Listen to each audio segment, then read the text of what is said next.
So my name is Tom Westerhout, and I'm a PhD student at Radboud University in Nijmegen in the Netherlands. And today I want to talk to you a bit about our ongoing efforts in creating a large-scale and user-friendly exact diagonalization package in CHIUW.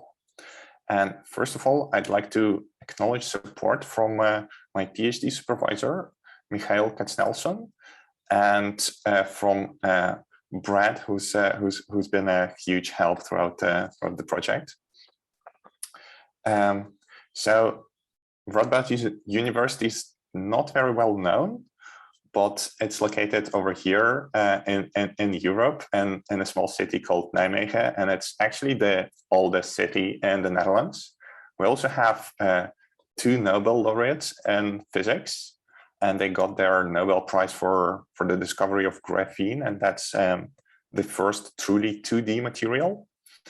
And for those interested in programming languages, one of the most famous ones developed at Radboud University is called Clean, with their uniqueness typing approach. I don't actually work at the programming language department. I work at the theory condensed matter department. And what we do there is we try to simulate theoretically with using either analytical or numerical techniques some properties of condensed matter, and that is basically solid state physics. So think graphene or a chunk of iron or something like that. And we focus on quantum mechanics, and these are the effects that you get if you try to actually simulate something for a small atom or a couple of atoms or a crystal. And one of the most well-known techniques to simulate such small quantum systems is called exact diagonalization, and it will be the topic of today's talk. So with this technique, we can simulate systems such as depicted on the right or the ones from the previous slide. And what we are working on is to implement a package which will allow us to do such simulations. And our goal is to deliver competitive performance while actually preserving user friendliness. Because currently the exact diagonalization community is rather expert friendly, meaning that there are just a few groups in the world who do really large scale simulations. And learning it by itself could be tricky. And we have one constraint, and that's developer time. So in physics, we mostly get paid to deliver scientific results. So we don't have that much time to actually write code. So we try to limit the developer time as much as possible. And the approach we'll take is to mix many programming languages, and one of them will be CHIUW. So let me tell you a bit more about what exact diagonalization method actually does. So in physics, your system is often described by a matrix H, which we call the Hamiltonian of the system. It contains pretty much all the information you need to know to be able to simulate it and predict some interesting properties, which you can then later on measure. And here's an example of how this Hamiltonian can be built. Please don't get scared by the math. We won't actually be using that in the talk. It's just an illustration. So if I have like a cluster of 3 spin 1/2 particles, and these are just a type of particle, and they can assume 2 states, so it can either point upwards or downwards. Then the Hamiltonian can be written as a Kronecker product of some interaction terms, and as you can clearly see, it will be a very, very sparse matrix. And another property is that our dimension of the matrix will scale as exponentially in the number of particles. And what exact diagonalization does is to actually recast everything as an eigenvalue problem, and we'll be searching for eigenvalues E and eigenvectors V. Okay, so if there's such an awesome method, why can't we simulate everything with it? And again, the reason for that is that our computational resources scale exponentially. So if I consider just 4 particles, I have 16 different states that I need to take into account. And if I now go to, for example, 50 particles, I will end up with a matrix of 10 to the power 15 by 10 to the power 15. And storing just one row of such a matrix will cost 8 petabytes of memory, which is unfeasible. There are some techniques to reduce the dimension. For example, if I just focus on the bit strings or on the configurations which have a fixed number of arrows pointing upwards. So, for example, here it's just 2 spins up and 2 spins down. I will considerably reduce the dimension of my space. And furthermore, I can also do some symmetries. So, for example, if my system is just a chain of 4 particles, it makes sense to say that if I rotate it, nothing from the physical properties is going to change. And then I can reduce the dimension even further by considering just the distinct sectors. So, for example, these 2 configurations are related by a rotation operation. And you can clearly see that in such computation, we're basically dealing with a whole lot of bit operations. And since we're, even with the symmetries applied, we still have a huge matrix. And that's where CHIUW will come in. Let me first present our kind of previous work on the same topic. So I've written a package which focuses on the symmetry operations, and we've showed that it delivers competitive performance. So, for example, here we have relative time, where the time for a matrix vector product with our new package lattice symmetry is normalized to 1, and then we see that 2 other packages against which we compare take considerably longer. And here I present the architecture which we had. So we had some C++ code with intrinsics used for SIMD, and we're dispatching at runtime to the correct processor architecture. And then we had 2 types of users. So first we had computational physicists who would take the code and who would basically write Python code to prototype new algorithms. And we also had a second type of user, and those were physicists who actually didn't care about the numerical simulations and would just prefer to run the program. So we had a static executable for them to run. So now we're making 2 big transformations. So first, it's from C++ from SIMD with intrinsics for SIMD. We're going to jump to this tower, and the part I want to focus on is Halide. And Halide is actually an embedded domain-specific language. It's designed for easy image and array processing, and it's embedded in C++. And its kind of main design philosophy is to split your algorithm into 2 parts. First is the algorithm itself. So, for example, here we have a simple blur of an image. And the second part is we describe how to actually do the computation. So what to vectorize, what to parallelize, and all that. And it compiles everything to LLVM IR, and we can then compile it further to different architectures, including GPUs. And I want to drop this question over here. Like, would it be interesting to consider embedding Halide into CHIUW for example, be able to write such kernels and Chapel, and hence kind of have more flexibility for tuning for performance.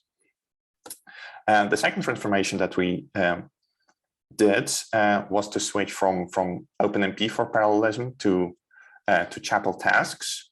And the idea is to support multi-node parallelism. However, what we get is that we don't actually lose anything because in the single locale setting, we can still generate standalone dynamic libraries in Chapel, and those can be called from Python and distributed as part of Conda packages, for example. And as a side benefit, we actually get simpler and shorter code. So all in all, this is the current architecture that we are working on. So I've described this part, and here we have our main Chapel code for the parallel algorithms. And the interesting feature here is that we compile this piece of code twice. So first we compile it in single locale setting, and it's then embedded into Conda package, which users can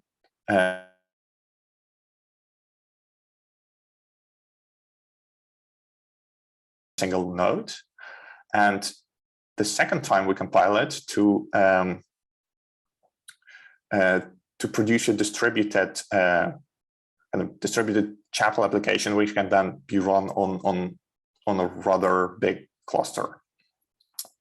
And since one of our goals is to actually deliver a user-friendly application, let's quickly discuss how we can distribute such a Chapel application. So what the route we took is to use Singularity containers. And if you're not familiar with Singularity, it's pretty close to Docker containers, except that it can run without root permission. So many clusters actually support it. And then inside the Singularity, we have multiple layers. And we compile our Chapel compiler and then the project in a few different configurations. And then at runtime with the same container, we can run it on your laptop, on your local cluster, or for example, on a supercomputer here in the Netherlands. So let me point out a few limitations which we currently have. And first one is that the performance of our distributed implementation is not really competitive yet with other packages. But thanks to Engen and Ben, who helped a lot during the coding day yesterday, we now have a plan, or at least know what needs to be improved. And since we have halide kernels, we should be able to compile to non-x86-64 architectures, but it's a bit of a work in progress. And I also want to mention a few kind of feature requests that would be great to have in Chapel. So Brett already mentioned compile times are being worked on. And I also feel a bit of a lack of tools for profiling. So there are some great modules to actually analyze communications, but some module to analyze the timing of functions would also be great. All right, and let me now recap. And once again, exactalization is a method to simulate small quantum systems. It can be recast as an eigenvalue problem, and the dimension of the matrix scales exponentially. So we need distributed parallelism. And here we mix a bunch of programming languages, among which Chapel, to reduce the total amount of code. So for example, right now we have less than 10,000 lines of code compared to other projects which were developed over multiple years and have more than 25,000. And finally, we also use Singularity as the packaging system. And the nice thing is that the next step is performance tuning, which is quite fun. And if you have any questions, please let me know. All right, great. Thanks very much, Tom. I can invite people to talk if you raise your hand, or I can read a question if it appears in the chat. Right now, we don't have any questions. I have a question for you to get started, though. When you were having Chapel code that interacted with Haskell code, how did you arrange for them to interoperate? Because they have pretty different ideas about what execution is, etc. Okay, let me go back here. Yeah, so Haskell code can actually be compiled into a standalone shared library. And this is what I'm doing. And then this library is used by both Haskell and by both Python and Chapel. And the reason that I'm actually using Haskell is that for all those bit fiddling operations, I've written a small compiler which takes user expressions as kind of mathematical equations and then compiles them down to low-level kernels. So it's basically we are using CHIUW. Yeah, okay, thanks. Is there anyone else with a question for Tom? Let's see if I don't think I'm missing anything.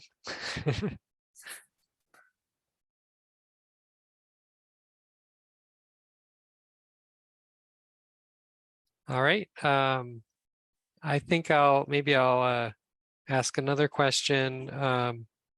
Do you have a sense of how many interacting particles you can simulate with your software?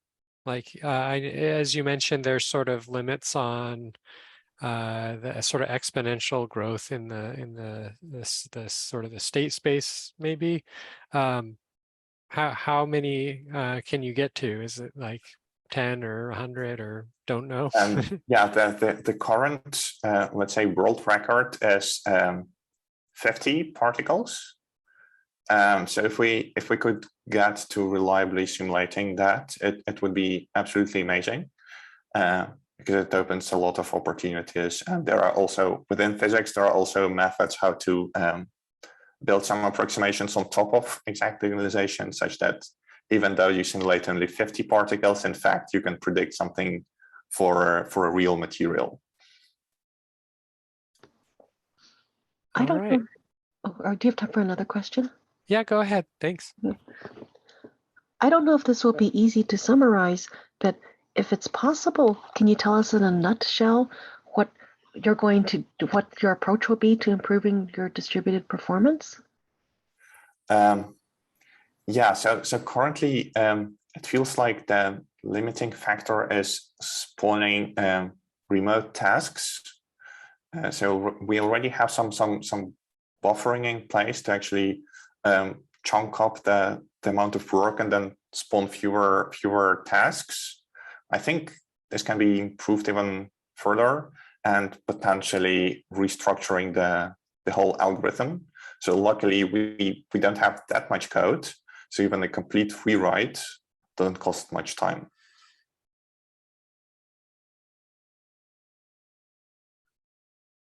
All right. Yeah. Sorry. I just wanted to say that I don't have a specific pattern in mind which would definitely help improve the performance yet. What you said was great. Thank you. I had muted myself with a thank you earlier. All right. Well, thanks again, Tom. If you're able, Elliot had a question for you in the Zoom chat.